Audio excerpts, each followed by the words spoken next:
सन्दर्भमा रहेर प्रगतिशील साहित्य र जनसङ्गीतको सिर्जना गर्नुभयो। 2035 सालदेखि नै वाम राजनीतिक आन्दोलनमा जोडिएर जनसांस्कृतिक महासङ्घ, प्रगतिशील लेखक सङ्घ, सङ्गठन निर्माण र सञ्चालन गर्दै प्रगतिशील कला साहित्य र सङ्गीतको संरक्षण सम्बन्धमा लाग्नुभयो। विश्वका हेपिएका मानिसहरूको पक्षमा विभिन्न फोरमहरूबाट निरन्तर आवाज उठाउँदै महत्त्वपूर्ण योगदान दिनुभएको छ।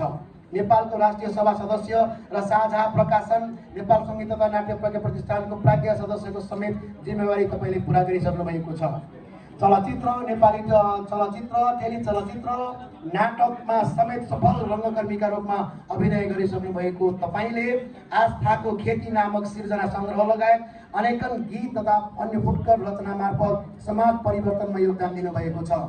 दर्जनौं सङ्घ संस्थाबाट पुरस्कृत तथा सम्मानित भइसक्नु भएको तपाईँलाई नेपालको प्रगतिशील सामाजिक सांस्कृतिक रूपान्तरणको आन्दोलनका लागि पुर्याउनु भएको योगदानको कदर स्वरूप नगद रु 50,000 सहित यो सम्मान पत्र प्रदान गर्दछौँ। कार्यक्रम संयोजक निर्भिका टोरे, अध्यक्ष जेबी टोरे फाउन्डेसन, प्रमुख अतिथि माननीय निशा शर्मा पोखरेल, कुलपति नेपाल सङ्गीत तथा नाट्य प्रज्ञा प्रतिष्ठान, 2082 भाद्र 14 गते शनिबार।